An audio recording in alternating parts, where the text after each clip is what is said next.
Oh my gosh, I'm so excited. There's a lot of firsts happening right here, right now. This is the first time that we have done Let's Talk Movies with Moira and Shannon live. In person. And in the first time in person, I'm so excited to be sitting here with the fabulous Moira Giametteo. And good morning and welcome. Thank you for having me. Well, this is, I've said to you many times, this is the delight of my month. This is my beyond guilty pleasure. Yeah. So excited to be here with you. This is also our second annual Oscar edition. I know, that's so exciting. We started this last year because I had been posting a lot of things, you were posting a lot of things, and then at one point you made the comment, you said, oh my goodness, we're like the Siskel and Ebert of autism moms. And we were talking about doing an Oscar show, and I was like, well, I have to get her to do that. I was so excited when you said yes. Mm-hmm. And then we did it, and I went, I just want to keep doing this every month, and somehow we've managed to do that. And it's been so much fun, and I feel like we've gotten better and better at figuring out how to have our little banter and figure out our movies and what we're going to talk about. It's been a great experience. Well, you've been so much help with so many things. So remarkable. And we're excited to be doing this live with you guys. I'm saying hello to Michelle already, who's joining us. We hope that if you're watching right now, you can write in your comments to us as we talk about some of these movies, because we're going to go through the major categories and tell you where our heads are at before the big ceremony that is happening on Sunday. I also want to remind myself and everyone else that we're changing the clocks here in the United States on Sunday. Yes. I just think that's a recipe for disaster. And if I were writing comedy for the show, I would make sure that somebody shows up late and says, I'm here, you know, or whatever, because I think something is going to go awry because of that. But to remind everybody, when we're live right now on Facebook, YouTube, Twitter, and about a dozen other sites. Traven's going to show you what those sites are. You can be writing in, ask questions, do whatever you'd like. We're going to get started talking about the movies in just a second, but because Moira is here with us, we want to talk with her always a little bit about things happening over at TACA. Mm-hmm. We love us some TACA, mm-hmm. and you're very involved over there. Tell them about what's going on. Well, TACA is a fabulous organization, stands for the Autism Community in Action, and in April, we have what we're calling our conference series, and it's basically the entire month of April. We are going to have content available within our app that's called TACA Connect, and it is terrific. There's going to be recorded content, there's going to be workshops and panels with experts, so you will have your chances to ask questions you need to help your kiddo. And we always have a mentor hour, so there are mentors, parents that are volunteers that have been there, done that are ready to help you figure out, how do I do this next step? So it is, right now it's $35, and we're not doing another price hike. So it is $35 to access the series, and you will have that access for about another 30 days post, you know, for the recorded sessions. Some of the sessions are live, but the thing that's great is it is covered by Regional Center, but Regional Center only covers one thing a year. So if money is tight, we have scholarships available, and have Regional Center pay for something that costs more than $35, yes. You know. So and don't feel shy about asking for a scholarship. They are available to you. You're not taking it away from somebody else. And go to the website. There's a link to click to ask about how do I get a scholarship for the registration. We are so happy to provide that, because we don't want that to stand in the way of you learning what you need to do to help your kiddo. Yeah. You know? And if you don't know TACA, you can go to their website, tacanow.org. If you don't know TACA, I really want to encourage you to go to this conference, because it'd be a great entree into knowing some of the things they do, because you'll go, oh my gosh, everything I've been looking for these people have, and they're here answering my question and helping me to know all these things. If you already know TACA, you know this is like the best deal on the block, and you can drop in when you want to, not when you don't want to. Not feel pressured by it. It's not like you have to pack your bag and find somebody to watch your kid to go to this conference. Right. It's coming into your home all month, different topics each month, and Yep. the topics will blow your mind. Yeah, every week is a different topic, and you know, we're covering speech and communication, education, and IEPs, medically complex kiddos, and challenging behaviors. So we have a theme of every week, and we're bringing in the topics that cover those themes, and then we'll have the workshop after, where we'll help brainstorm and give you sort of action items, because we like to call it Autism Action Month, because you gotta take action, and this is what we want to help you do, is to learn what your next steps will be. And it's amazing what you guys do. It's absolutely amazing. So I hope you guys will check that out. So you should go to tacanow.org, and I'm sure that there will be a banner there to click on that says the upcoming conference, and the pull-down menu also has a selection for conference. So yeah, there's a lot of things that we will tell people about, resources and things over the years, and on a daily basis we try to do that. But I always love when I can tell people to go to a TACA conference, because I always get it back, oh my goodness, thank you so much for telling me this. This changed everything. Oh, I'm so glad to hear that. Because you not only feel like the embrace of a community of people who get it, which we all need, you all need that, right? But they don't just tell you things, although they will tell you things that are pivotal, but then they help you to know how to implement it for your life, not for somebody else's who's wearing a cape and knows what agar is, for your life, right? Because we all know those super moms who are like, I baked this with air and agar, right? Like, I don't know you. My life doesn't support that. Yeah. But you guys have the practical tips and the support. It's amazing what you guys do. I'm in gratitude always for the things that you guys do. You. Yeah, it's been an amazing organization to be a volunteer for, as well as an employee for. It's just fabulous. You feel good. Every day you feel like you're doing something that's helping, and that's gratifying.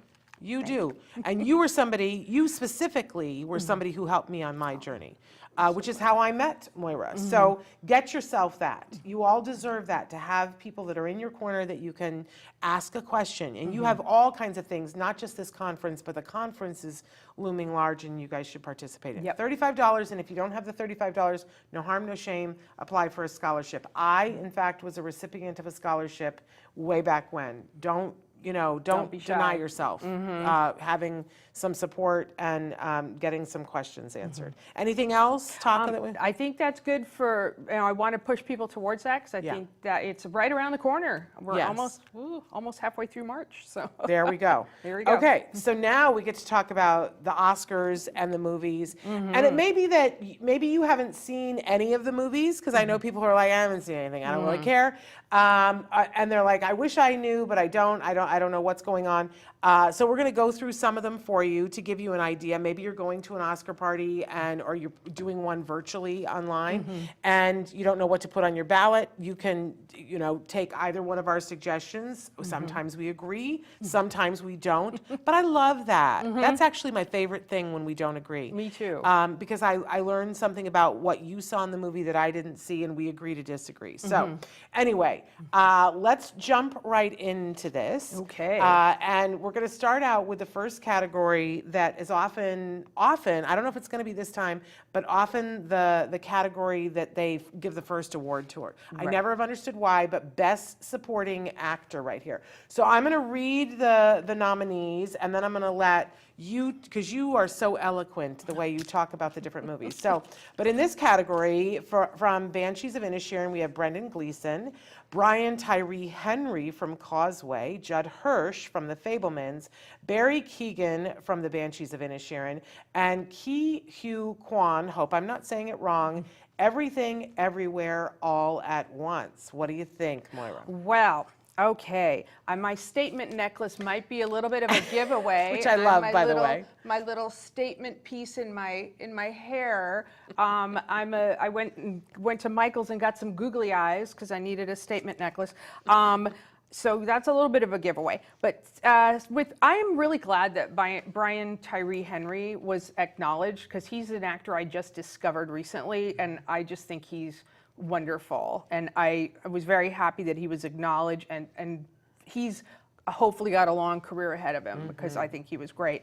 And Judd Hirsch is a longtime favorite of mine. I watched Taxi. I've seen him in so many things. I'm glad he got the nomination, but I wasn't really blown away by the Fabelmans specifically.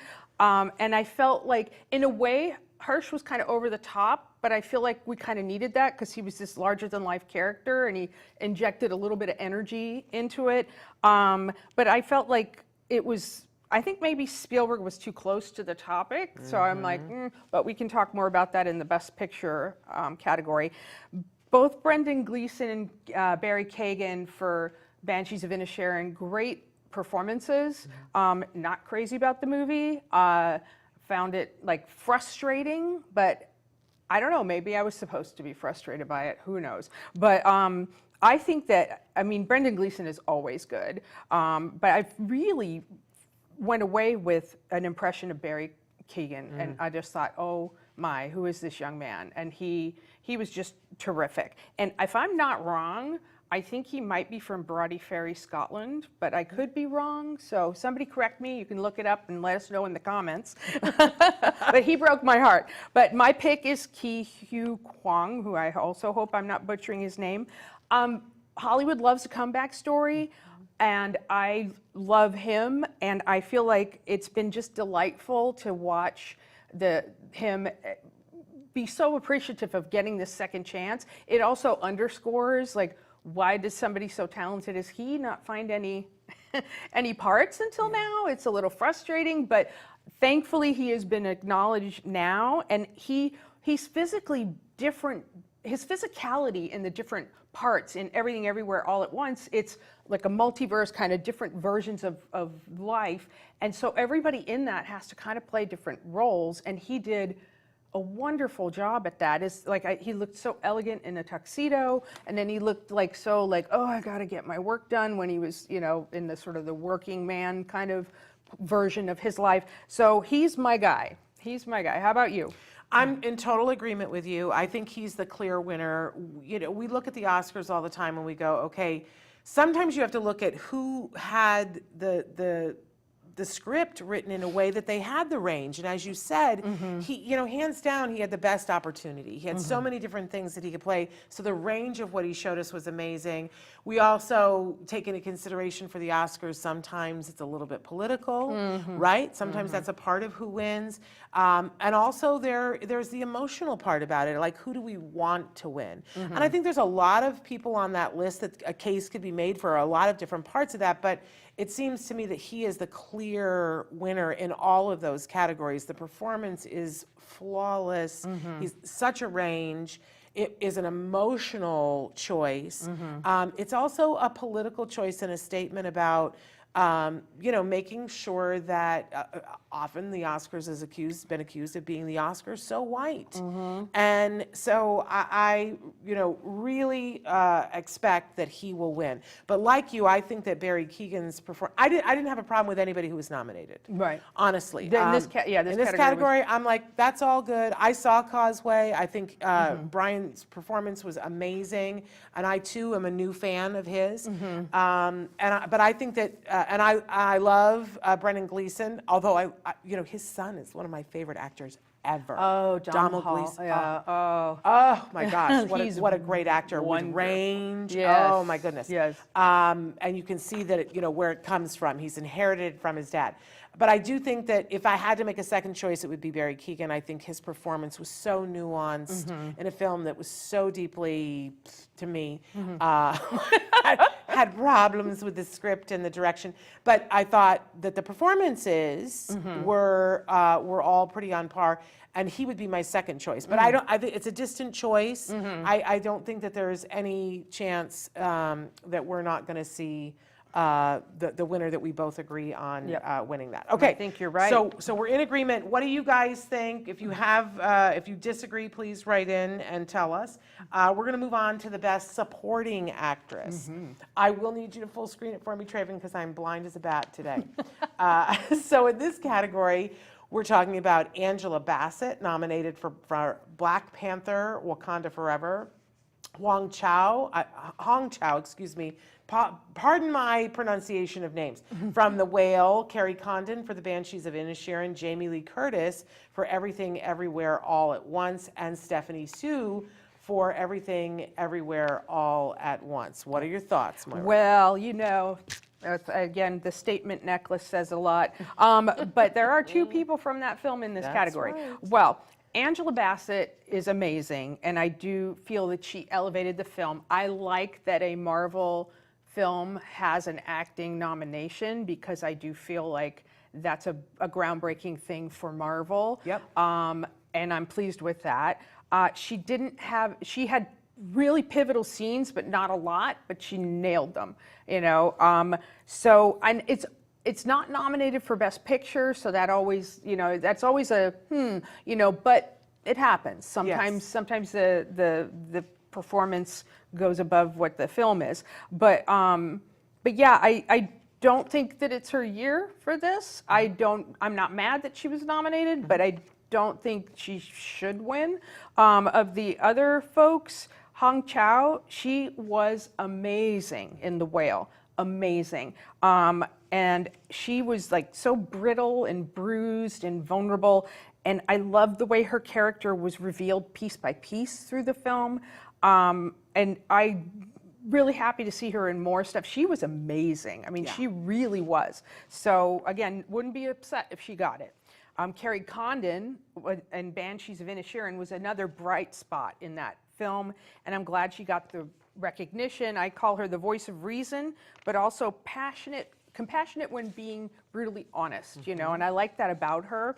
And then with Stephanie Sue, I am thrilled with her success, and I had not realized she was also in the last season of Marvelous Mrs. Maisel. She plays the girlfriend of Mrs. Maisel's ex-husband, and she has excellent comic timing. And now I've seen her in this, again, multifaceted, dramatic, comedic role, and she was amazing. So, but that all said, it's Jamie Lee's year, in my opinion. And I just loved seeing her grab the reins and run with this really wacky role. And Everything Everywhere All at Once gave, as I said, gave all the actors this opportunity to create these amazing, multifaceted characters. And then it was, it can't be overstated how fabulous Jamie Lee Curtis has been in social media. Unbelievably supportive of her film and all of her actors. And I love there was a meme created of her right after her reaction when Michelle Yeoh won. Michelle Yeoh's going like this, Jamie Lee Curtis is like, yeah. And I love that. And it's like, this is what women supporting women look like. And I'm like, yes. And I just, everything about her is just delightful. So I want her to walk away with that statue. I am with you on this, but I think where you're a little bit more like, but if other people won it, I'd be okay. No, I'm going to throw shoes, knives, everything if Jamie Lee Curtis doesn't get this award. I just like in the last category, I don't have a bit of a problem with anybody who's been nominated. I thought they all did amazing performances. I have said, and I'll say it again, that Viola Davis should have been submitted in this category. People lost their minds that she didn't get a nom for Best Actress for Woman King, and having screened the film, there are some roles that are the central role, and then you are the supporting, and I believe that it's really on the line, but for me, that was more of a supporting role. I know it's confusing because it's the title of the film, but it was more of a supporting role, and if they had put her in this category, I think she would have been nominated. And then we would have had an interesting conversation because she does one heck of a performance in that. But she wasn't submitted in this category. I'm thrilled with everybody else that's in there. I don't know who I would have taken out, but I'm sorry that Viola Davis didn't get a nomination. But there we are. Having said that, there is much talk that maybe Angela Bassett will win this because it's more of a political choice. And I will tell you, I love Angela Bassett. I thought she did a great performance. I don't think that I think the script gave her enough to warrant giving her the Oscar. I feel like she had two scenes that were pivotal and important, and then that was kind of. And I don't second guess the nomination. Right. But I would second guess an award. Award, yeah. I don't think it's warranted here, whereas you put it up against Jamie Lee Curtis and the actual gymnastics that she did, oh my goodness. And I think it's her time, but she certainly did the performance. But I celebrate everybody else in the category, but I do think it's Jamie Lee Curtis's year, and I will be thoroughly ticked should she not take the award. You will hear me yell. So there we have it. Okay, moving on. Our next category, we're going right to it. Yes. Best actor. Best actor. Best actor, right? Yes, No? best actor. Oh, best actor. Yes. So in this category, we have Brendan Fraser for The Whale, Austin Butler for Elvis, Bill Nighy, is it Nighy? Yeah, I we believe say? so. Bill Nighy for Living, Colin Farrell for The Banshees of Inisherin, and Paul Mescal from After Sun. And I just want to say, just like Sesame Street, you know, there was a little song they sang in Sesame Street, one of these things doesn't belong. And we'll talk about which one I believe does not belong in this category. Yeah. I take issue. Well, I'm going to start with my favorite, and that would be Brendan Fraser. I think he's going to win. I saw this film the other day, and I was sobbing. It was so powerful. He plays Charlie, and he delivers just a startling performance. It's like he's a 600-pound man who's housebound, and you really get to know him. He's trying to get reconnected with his daughter because his health is very bad. And it's like all of his grief he's absorbed all of his grief, and he's absorbing everybody else's grief and anger. And, you know, he's just, it's just a startling performance. And I mentioned, you know, Hong Chow.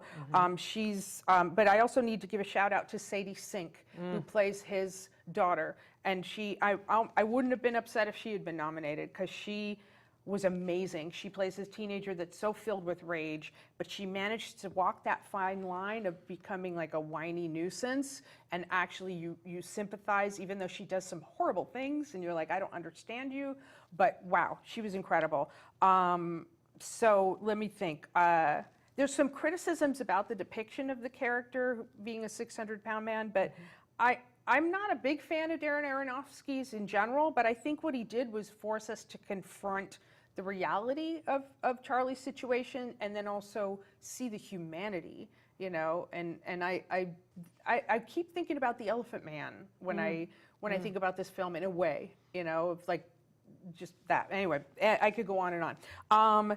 Austin Butler did a terrific job, and biopics are always catnip to the Academy, but I don't see him winning, although I've heard scuttlebutt that he might be a front runner, and I'm like, I think it was a flawed movie that was visually fantastic. So, yeah, so I don't know. I'm on the fence whether or not to be upset that he was nominated, because I think he put a lot of work into it. There's a lot of craft there, but Bill Nighy, on the other hand, love him. This was a lovely, quiet performance, and it was wonderful to see a seasoned actor take the reins and run with it. And this was adapted from a book by I'm butchering it, Kazuo Ishiguro. Good job. I'm sure, and please correct me, because I'm sure I'm wrong. And I looked at that, and the writer was born in Japan and moved to England, and it was interesting to see the two cultures kind of, and I think originally it had been done as set in Japan, I'm not sure, but I thought I like it when we can find commonalities between our cultures, and I like that a lot. So yeah, I think you should definitely see that. I'm glad he was nominated, because maybe more people will see it. Colin Farrell and Banshees of Inisherin, always worth watching. I just didn't happen to like the film, but I think he did the journey of this wide-eyed innocent man to this very bitter, angry person, and it was sad to watch, but it was he did well. And then Paul Mescal, After Sun, I just saw that the other day, and I was kind of like, what? Are you sorry? What? I'm not yet. It was like, I felt like I was watching people's home movies, which I think is what they wanted us to feel.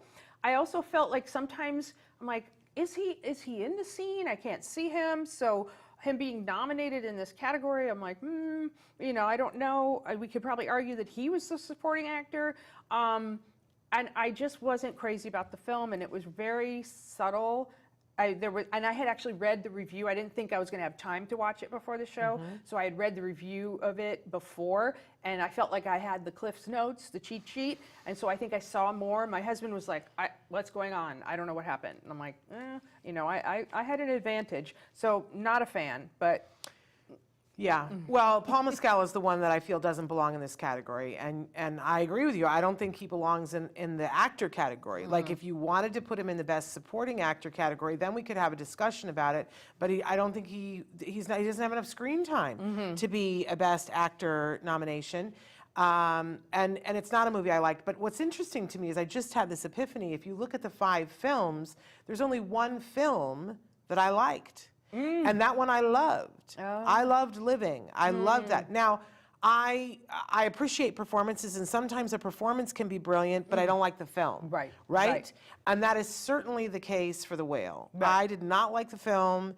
I think what I learned is that Darren Aronofsky is an actor's director. And that's a great thing. Like, that's a great skill to have. And he brought out some beautiful performances out of people, but he had no idea what to do with his film. And it's done very much like a play, and not well, in terms of it's all in basically one room. There were so many opportunities to adapt it and give it legs and let us see how this person goes from being somebody who struggles with weight issues to getting to the point that he's at. Right. That, to me, would have been compelling. We don't see that in the movie. However, Brendan Fraser's performance is, and do we say it Fraser or Fraser? It's Fraser. Fraser. I heard him say Fraser like razor. Okay. So there we go. That's how you remember. Well, first of all, what an incredible human being who's been through so much. So for that, the comeback story, the emotional story, am I going to love him extra because he's a member of our tribe? He's a dad in our tribe? Yes. But it's also the performance of a lifetime. Yes. Undeniably the performance of a lifetime. And I had big issues with the film and with the script and some of the choices, but you cannot deny his performance. Yeah. I believe that he deserves this without exception. The rest of I loved the movie Living. Oh my gosh. Yeah. Like, I loved it on a level that surprised me. Yeah. And there were some moments in Living that was absolutely, and Bill Nighy's performance, I love him anyway. Yes. Love him anyway, and I thought, what a wonderful thing for him at this point in his career to be taken very seriously as a serious actor, not just as comic relief. Right. Oh, I absolutely love that, but it doesn't overshadow what Brendan Fraser did in The Whale. Now, I have also heard that there's a possibility that Austin Butler could possibly walk away with this, and I don't know what I will do, set my house on fire. And listen, I think he's a lovely actor and he did a great job. I don't want to take anything away from him. Right. But I think it's a deeply flawed movie, and I love Baz Luhrmann, but I think it's a deeply flawed movie. And I feel like, honestly, if I'm giving my honest opinion, I don't think that Baz, I'm going to call him Baz, like we're friends, I don't think he trusted him enough. If you go back and watch the movie and see how long it takes before we actually get to see Austin's face, he makes us wait a really long time because I don't think he trusted his performance. So that's my opinion on that.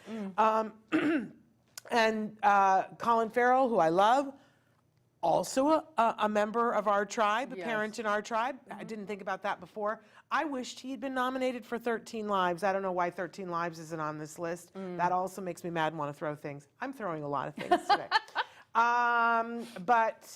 Yeah, it's Brendan Fraser. It's Brendan Fraser. Yeah. It has to be, and if it isn't, somebody's going to get cut. I'm just saying, like, what? Like, come on.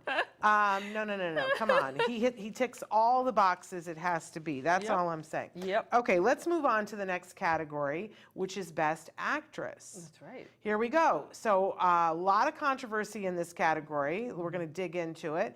Andrea Riseborough for To Leslie, Kate Blanchett for Tar, Michelle Williams for The Fabelmans, Ana de Armas for Blonde, and Michelle Yeoh for Everything Everywhere All at Once. Yeah, yeah. What do you think, Moira? Well, I did see all of these films. Oh, no, I lie. Didn't see all of these films. I saw 15 minutes of one of them. And were you sorry? And I was sorry. Andrea Riseborough, we watched this, the To Leslie film, we actually watched as a double feature with The Whale, which is like, you know. You needed therapy and a hug and to have all We're the like sharp implements hid. Shattered. We were Yeah. shattered. It's brutal, but it doesn't have the same deep sadness that The Whale had, so it was good. It was the second film we watched. Yeah. And I was completely unfamiliar with Riseborough. I looked at her IMDb, and I'm actually kind of shocked. I knew the films, I recognized titles, but I'm like, how did I not see any of these films? And it's unusual for me to have an actor that I've just never seen them, and they've had a career like she has. Can I tell you briefly, I had the exact opposite reaction. I was like, I've never seen this woman before, don't know any. And then my husband went, no, look at all the films that she's been in that you love. And I was like, that was her? Yeah. I You don't, didn't recognize her. I didn't Yeah. recognize her in any of the things. So Well, go that's ahead. a good thing, isn't that? Yes. Yeah. And she was amazing. I feel like the film shortchanged some of the character's journey because I feel like, at one point we skipped to 10 months later and I kind of wanted to see a little more, but man, was she, and it was, could be a little, you could call it kind of predictable. And also I love Mark Maron, and I love that Mark Maron is doing more acting because he's just, something about him is very just lovable. But yeah, it was a great performance by her. Now, Kate Blanchett, love her, love. Could not get past the first 15 minutes of Tar. Either I wasn't in the right frame of mind, but I also felt like it felt pretentious to me. Yes. And I just felt like, are you talking down to me? Am I just, and I did not care for it. Michelle Williams in The Fabelmans, she was wonderful, but I wasn't blown away by The Fabelmans. She's always good, but honestly, Manchester by the Sea, she's amazing. And it's strange to say that The Fabelmans was kind of forgettable, because normally a Spielberg film is memorable, and it wasn't, so that's a shame.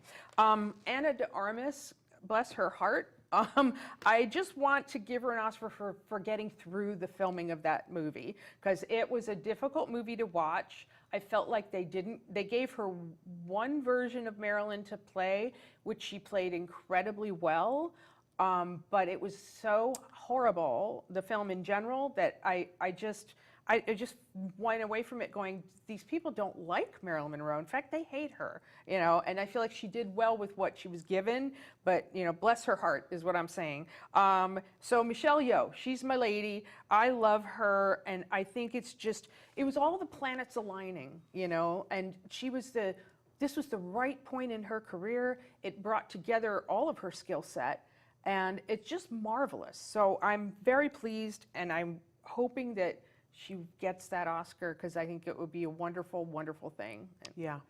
I'm agreeing. We're agreeing across the board here. I think it's Michelle Yeoh's not to lose. I think it's hers to win, hands down. And again, all the boxes.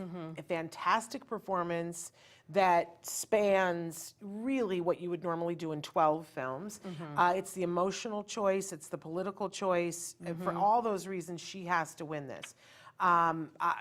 There's been so much controversy in this category that kind of ticks me off. A lot of people have taken issue with Andrea Riseborough being nominated in this category. And the long and the short, I don't know all the detail of that, so. So the long and the short of it is that people are taking exception, saying, that this is really, what I have read is that this is white privilege that she is nominated here.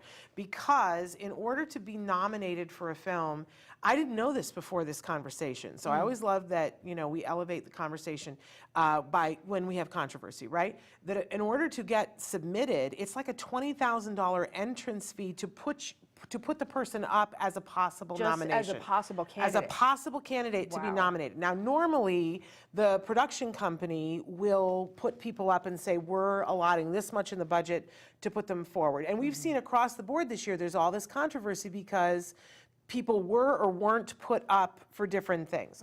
And there is a cost to it. And Andrea Riseborough, along with the director, there was no money from the production company. They weren't going to put anybody up. So together, they paid for her to be nominated. I see. And she paid for it out of her own pocket and the director's pocket.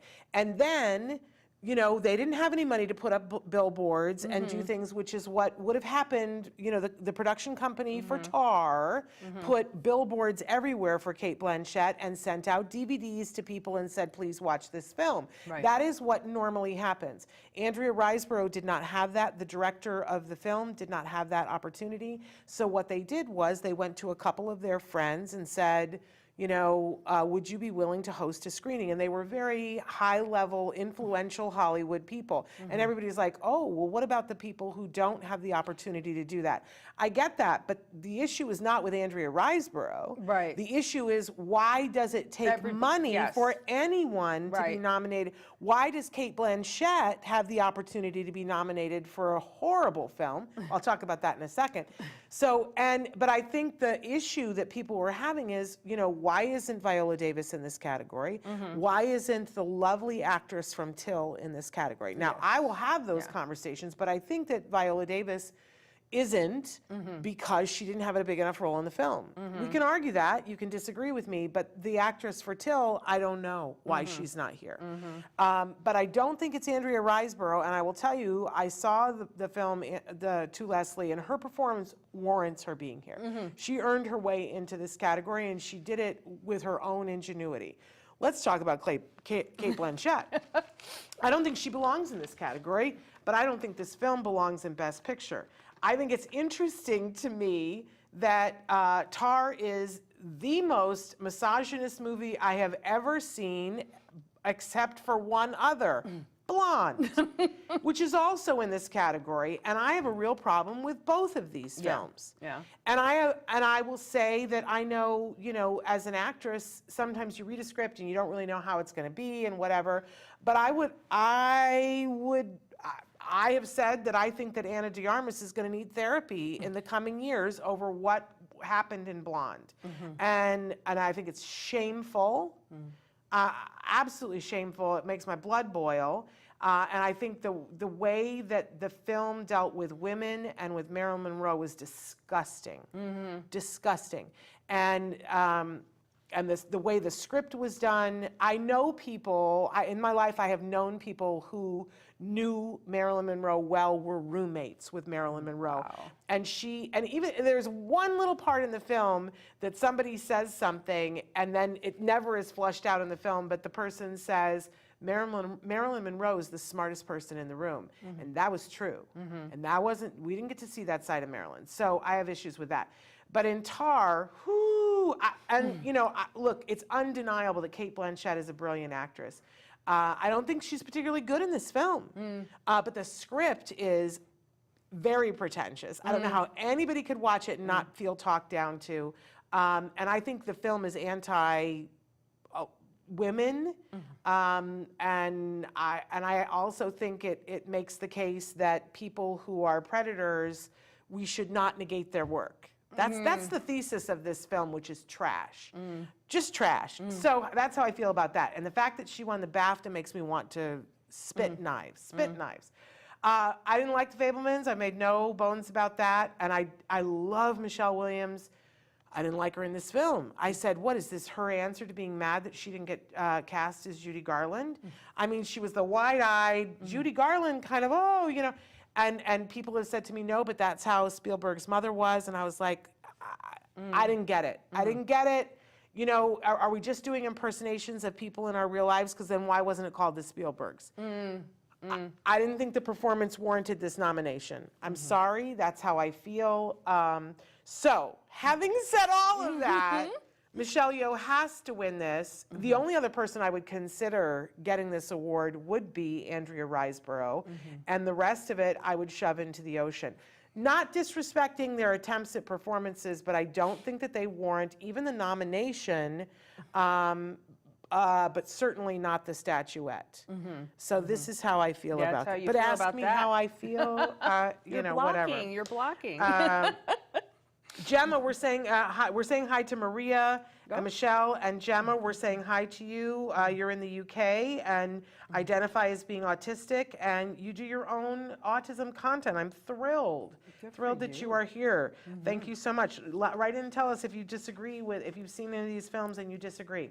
We're going to move on to our next category, which is Best Director. Best Director. I can't imagine that I'm going to have any emotions in this category. Let's take a look here. It's Martin McDonagh for The Banshees of Inisherin, Todd Field for Tar, Ruben Östlund for Triangle of Sadness, Steven Spielberg for The Fabelmans, and the Daniels, Daniel Kwan and Daniel Scheinert for Everything Everywhere All at Once. Yeah. It's not only the Oscars so white, it's the Oscars so male. Yeah. And there we go. There we okay, go. so let's, what do you have to say about this? Well, you know, we spoke of the Triangle of Sadness in a previous episode, and it not one of my favorites, did not land with me.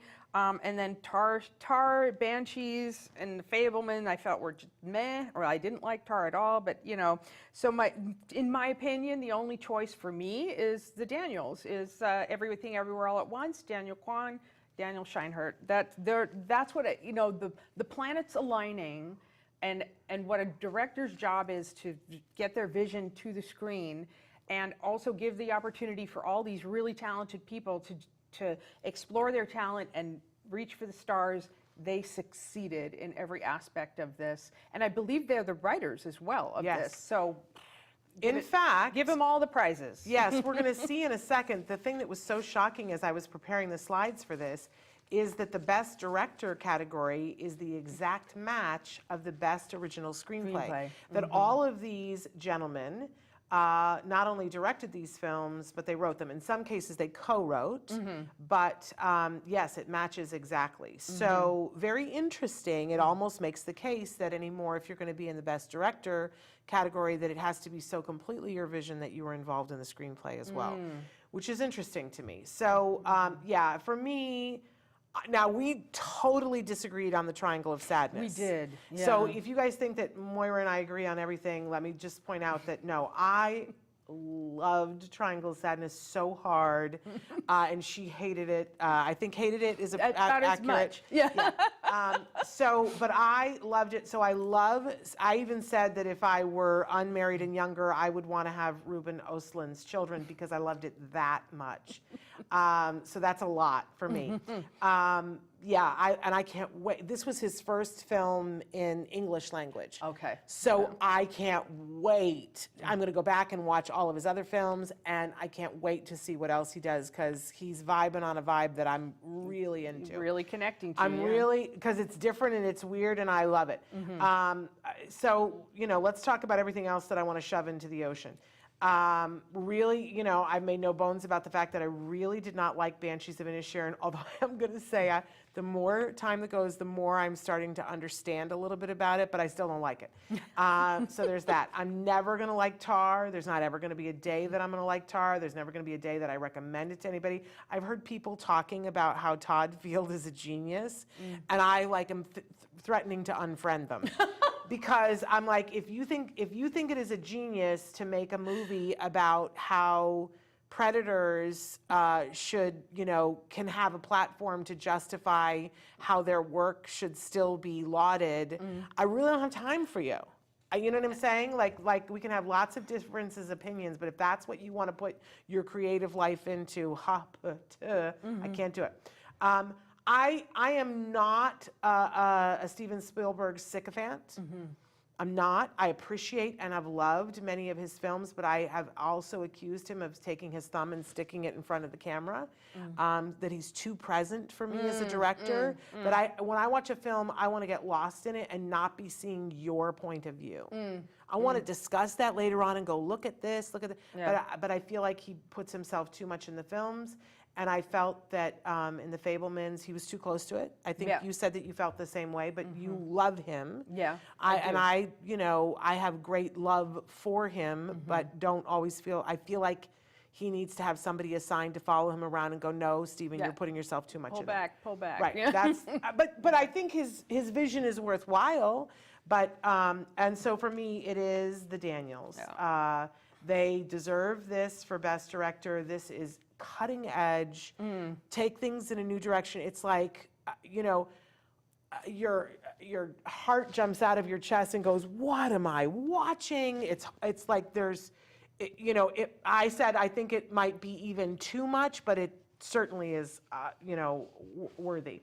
So absolutely, the Daniels need to get this. We're saying hello to Susan. Andy says, you guys should be a part of the Academy making the calls on these. Thank you, Thanks, Andy. Andy. We would love to be on the nomination committee. Yep. Can't agree more with Shannon, and it's Moira. I want to. No, on Marilyn. Oh, on Marilyn. Thank you. I thought he was saying more Shannon and Moira. Yeah. No, Shannon on Marilyn. I want to see the genius side of her on screen so much and was denied yet again. Yep. Thank you, Andy. Yeah. Yes, Yep. take that film and shove it into the ocean. I'm not about censorship, I'm not, but it's just really not worth watching.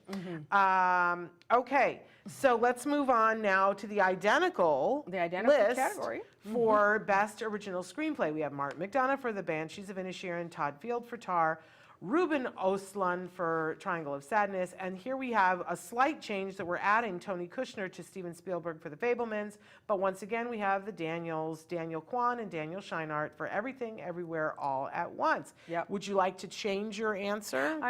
That was my final answer. Everything, everywhere, all at once, because I just really adored what they put together. I mean, it was incredible and original. Yeah. I mean, best original screenplay, and wow. And I guess you could argue that the same could be said for Triangle of Sadness and Banshees. I just didn't care for them, but they were original, Yeah. So, Yeah. And actually the thing you mentioned about Tar, that's a conversation I always have. How do you separate the art from the artist? And that is a really super challenging thing. And of course, in these days, people are calling it cancel culture. I'm calling it consequences. Thank you. But it begs the question, like what happens to this wonderful art and how, because there's things like I can't watch that anymore or whatever, and I don't like that, but I also, I don't know, what are you? Yeah. Well, and I will say maybe the best part of Tar that doesn't need to be shoved into the ocean is that we get to be inside the mind of the person who is justifying their behavior and why, and get to see the sheer hubris of I am brilliant, therefore. But here's where the film fell apart for me, is that I did not see that in Blanchette's performance. That the whole film, I kept saying to myself, well, okay, but in order to be a predator, you got to have certain things, you got to have a certain cachet. And yes, she has the power because she is the conductor. But I wasn't seeing why people were following her. She's pompous, she's condescending, she dresses unattractively.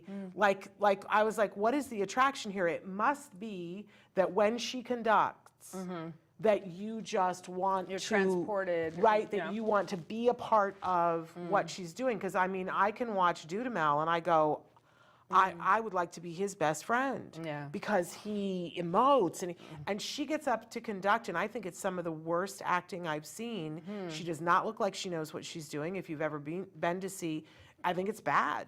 I'm just gonna say, I think it's bad. Yep. Gemma, lovely. We love that you found us on recommended live streams and that you've subscribed, and you love that you said, I love that you're explaining all the movie information. It makes it easier to process. Thank you so I'm so much. That's so glad. meaningful to us. So glad. That's wonderful. Okay, let's move on to Best Screenplay Adapted. It gets a little bit interesting here because this is a wide range of films. It is. That you go, wow, what do these things have in common? So I'm going to slaughter names here. I'm not even going to say them. I'm not going to slaughter them. So Best Screenplay Adapted, the films are Living, Top Gun Maverick, Women Talking, Glass Onion, A Knives Out Mystery, and All Quiet on the Western Front. These films couldn't be more different, and yet they're up for the same award. Very interesting category. For me, I'm going to go with, I think I can say his last name, Ishiguro, for Living, because I just thought that was just a lovely film. And I honestly would be upset. I will take off my earrings and throw knives if All Quiet on the Western Front wins, because I feel like I read this book in high school and I found it very moving, and I remember it. And I actually gave up on the film about halfway through because I was just like, it's too much about the gore and not enough about the emotion of the fact that this gung-ho kid is like sucked into a horrible war, World War I, which was supposedly the war to end all wars, but did not.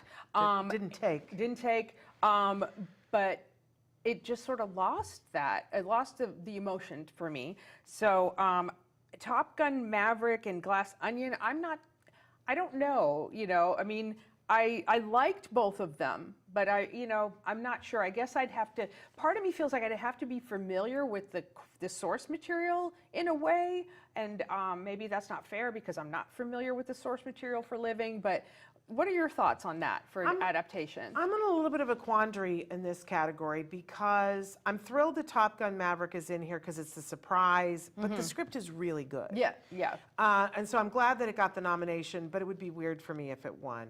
I also, we watched All Quiet on the Western Front with my son who had read the book and seen the original movie. And I saw the original movie, but I don't remember it. It was so long ago, right? But I was like, whenever you're going to remake something, I'm like, why? Why are you, what's your agenda? Bring something else to the table. Like, what are you bringing? Why do we need to, because if we have it and it was done well the first time, what is it about it that you need to do? And there were some changes, but I think everybody's in agreement that the changes weren't good. So, and it's a beautiful film and whatever, but I'm like, do we need to see all that war and because it's a war is hell movie. Oh, because we don't know? Apparently we don't. Okay. But I don't think that especially because the changes in it, I don't care for, and a lot of people didn't care for. I don't think it's, I'm like, no. I didn't think that the Glass Onion and Knives, I'm like, really? That for a script? Like, were we that thin on scripts this year that we couldn't? Okay. So that leaves me with Living and Women Talking. I loved Living. I loved Living. And I skipped right over Women Talking, didn't I? Well, you did, and I was a little surprised. Yeah, I really did like that. Yeah. And I, my feeling about Women Talking is that it's not a movie that you love, it's a movie that you appreciate. Yeah. Where it's coming from, and you appreciate the performances, and you appreciate what the movie is saying. It's a little bit of a hard watch for a lot of different reasons. That it's a painful subject, and it almost plays like a play. Yes. But although it was adapted from a book, and the way it was adapted from the book is very interesting because it wasn't until afterwards that I went back and said, okay, what is the real story? And I was like, oh, okay. So I don't know. I'm of two minds. I loved Living, but I have to say that I don't think the script is what I loved about it. I love the direction. Okay. Love the direction. Oh my gosh, why is he not nominated in the director category? But okay. So I'll be okay if Living wins. I'll be okay if Women Talking wins. I will not be okay if All Quiet on the Western Front. But I'm not going to take off my earrings and throw them. If Top Gun were to win, I guess I wouldn't be fatutzed about it. What else did I forget? I think I would be fatutzed if Glass Onion won. I just don't think. I don't think it was that good. I can't believe I skipped Women Talking because I really did like that film. And I think of that category, Living and Women Talking would be fine with me. I think it's got to be between them. Yeah. And one of the things I did like about Women Talking, and I think maybe because it was in the hands of a female director, was the fact that you did not see the violence, and but it was about the violence that happens to women. And Yes. that I felt grateful for, because sometimes it's like, oh, Yeah, you know. like, I don't, like you need to trigger me. Yeah, To exactly. get me there, To I get don't me need there, to- it's like yeah. you don't, you know. So yeah, so Yeah. there we go. All right. Yeah, so there it is. Well, it's the one that I care the least about. Mm-hmm. Well, I don't know what that says, that I care the least about it. Hmm. Okay, let's move on to our next category, which is Best International Feature Film. And we were talked about leaving this off because, in all honesty, I haven't seen enough of the films. I don't know how many of them you've seen. But we decided to include it because we're both fatootsed. We're both mad because RRR is not in here. It's like, But again, we go back to the way films are, the way you can be nominated. The country of India was responsible for submitting it in this category, and they chose not to. and do they have to pay $20,000? Yes. See, now this pisses me off because I did not know this before Yes. all of this controversy. Yeah. You know, I don't like it because then it's part of a marketing thing. That you is know, which I exactly know what it everybody is. has said, and we know this because Yeah. we can tell when a studio has a lot of money behind something.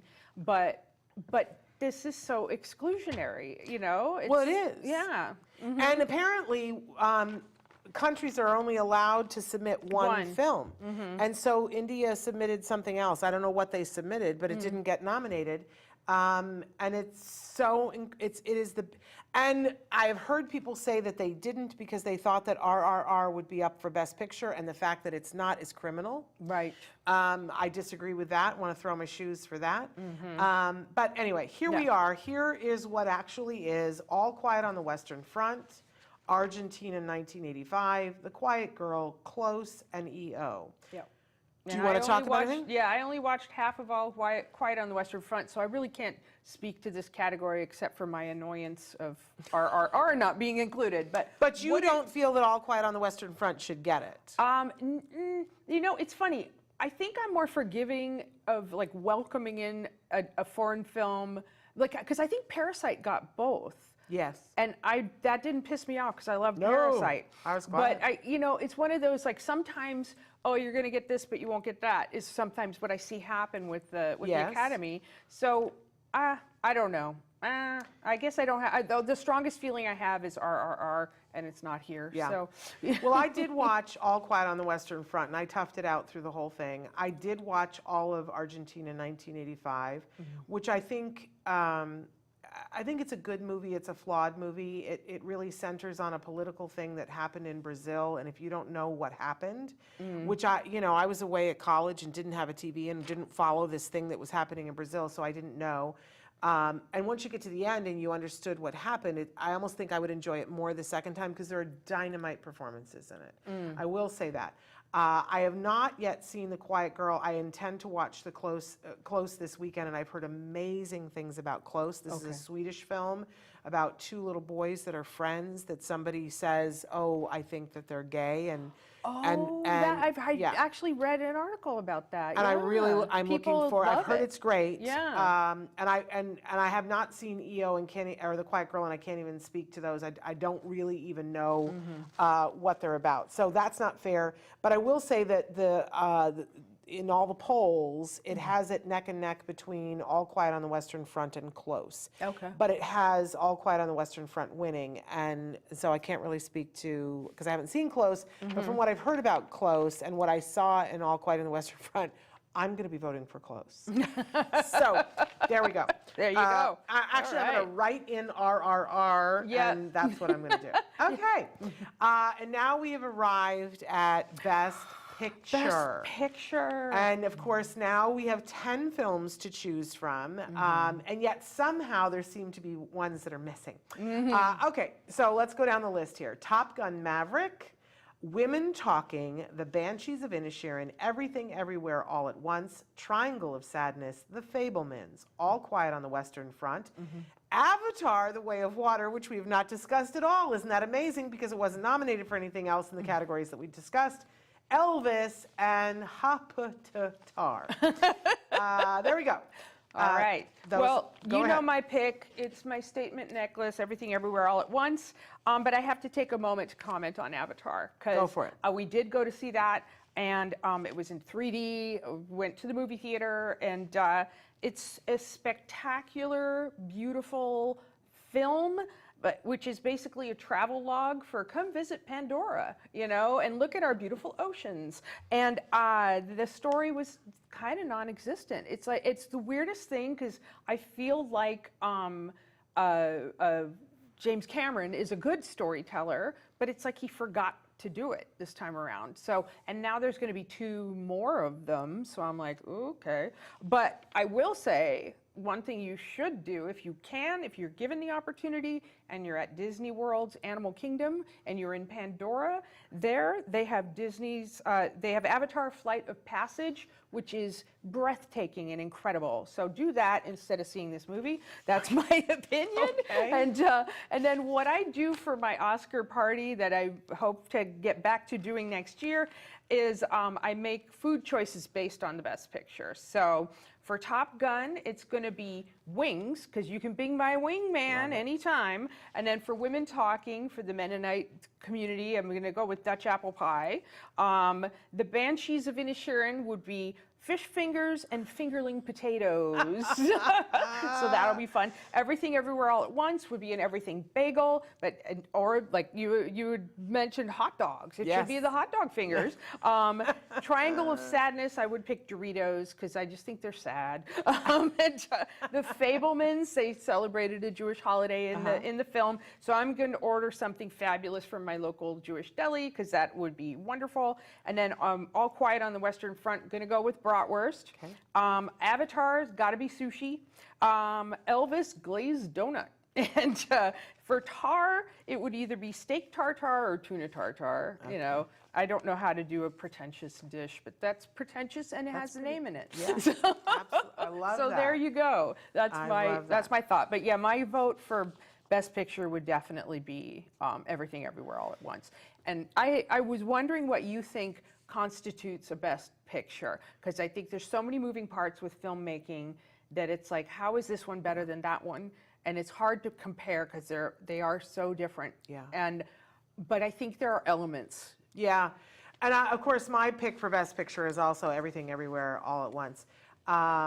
And I love, Gemma, I love that you wrote in and said that for you, the Best Picture is Elvis. Beth says, I only saw Top Gun and Elvis, so glad to hear all your thoughts. And Gemma loved Elvis, the film, many times, and loved it. And I love hearing that because sometimes people get something from a film that other people don't. And so I love that. I always respect, because, it's just like when people say, well, my favorite color is blue, and somebody else says magenta. You're not going to argue that. Like, really? Right. Why don't you like blue? Right. We all have the things that we're drawn to. But I really want Everything Everywhere All at Once. For me, Best Picture, one important element is that there has to be really good cinematography in it. That the medium is visual. Yeah. And if you have missed out on that in creating your film, then you're not going to be the Best Picture. So for me, that's a key element. It can't even be nominated. And I think that most of the films in the category have at least an element of that. But I think that Everything Everywhere All at Once wins on that category. I also think that the film there has to be something in the story that I walk in and I see this film and I am in some way changed. Now, it could be that you changed my opinion about something. It could, in some cases, it changes your DNA. How you look at the world, how you look at yourself. I want to have a transformative experience or something that I take with me in the future, that somehow this movie goes with me or that it changes me. That's really, really important to me. And so those are two. But I also think that the script has to have enough in it that there are performers that get to, as they're telling the story, because for me it's all about telling the story, and that the actors have some room to do something that's larger than life, because film is larger than life. And so I want to see, I think a really important example is, what's the film that a couple of years ago they mistakenly read the wrong one? Is it Midnight? Moonlight, yeah. Moonlight. I thought that was a great example because there was some brilliant, it was a small film, but there was some really brilliant cinematography in it. Beautiful. You couldn't leave that film not changed. You couldn't leave that film not changed. And the script had enough that, some actors got to tell a story in a way that maybe we wouldn't have told the story before. And I thought it deserved it. Whereas La La Land did not leave me changed. Brilliant cinematography. Loved it. And there were Fun. some performances, but I did not leave that changed or informed. There's no part of it that I go, oh, this part, but the other movie, Moonlight, stays with me. So for me, that's the difference of Best Picture. What is it for you? I think it's very similar to what you're saying, and I think that sometimes I get overwhelmed by a really brilliant performance, and I kind of don't see the negatives because I'm so enraptured by this brilliant performance. But yeah, I think that it's seeing it all come together, and sometimes like the director kind of gets in the way of the film and the story being told. Like a great example of a director not getting in the way, and I'm not going to remember his name, was 12 Years a Slave. That was beautifully directed, and but I didn't notice it being directed. I just noticed that the story unfolded in a way that was just, just magical. I don't know. Yeah. And but yeah, I think because it's a visual medium, it has to take advantage of that, and there are things you can do in film that you can't do on stage. So I think you're right with The Whale being kind of presented as a stage play. It was not taking advantage of the medium, but they did at least do the aspect ratio was smaller. It was square, like a TV, and that made Brendan Fraser's character look so huge, so much more huge, and so yeah, that's always and again, it's like your favorite color. It's what speaks to you, what do you remember? And that's why, we say we're gonna throw knives or whatever, but it's everybody's opinion. Everybody has one, and that's, Yeah, if I thought that was really it. Yeah. But a lot of times what makes me mad is that I feel like it becomes more about the political. Yes. Or more about the who spent the most money. Yeah. I like it when it's the person, when it all jives and it's the person who did a really good performance, that across most people that they go, okay, that was a beautiful performance. And, Oh, Gemma, that's beautiful. Gemma says, I really love the Elvis film because of the message of being different is okay. Yeah. Elvis film really spoke to me. Yes, that's beautiful. And I think that's important. That's important. And I love that is available and out there, and that's a perception of it that is beautiful. Thank you, Gemma. If we were to go down our top 5 favorite films of all time, and certainly in mine, That Thing You Do would be included. And a lot of people go, why is that movie in your top 5? And I'll tell you why, because I feel good about myself and the world when I watch that movie. Yeah. It brings me joy. I think it says something really important about, how you overcome obstacles, how you deal with things. I love that movie, but it brings me joy. And that's really the purpose of film. Yes. We've had many films this year that were an homage to film. Babylon, which we didn't get to talk about because there weren't any, but it's supposed to be a whole homage to film. I think it's a deeply, deeply flawed film, but in the places where it truly is an homage to film, it's worth watching. But Fabelmans is an homage to film. Empire of Light is an homage to films. And I love films for the transformative element of it. My dear departed friend Joanne Laura, who that was the thing that she would do. She would work so hard in this world of autism to help as many people as she could. But if you couldn't find Joanne, it was because she was in the 4th row of the arc light with her thing of popcorn, and she said, because I love to be in the dark and be told a story. Yes. Yeah. There's nothing better to sit in the dark and be transported and be told a story. Yeah. So the power of storytelling is, and I feel it does bring us together as humans because we're exploring the human experience. And I'm thrilled there's more voices being brought to the table, not as fast as I would like, but they're coming.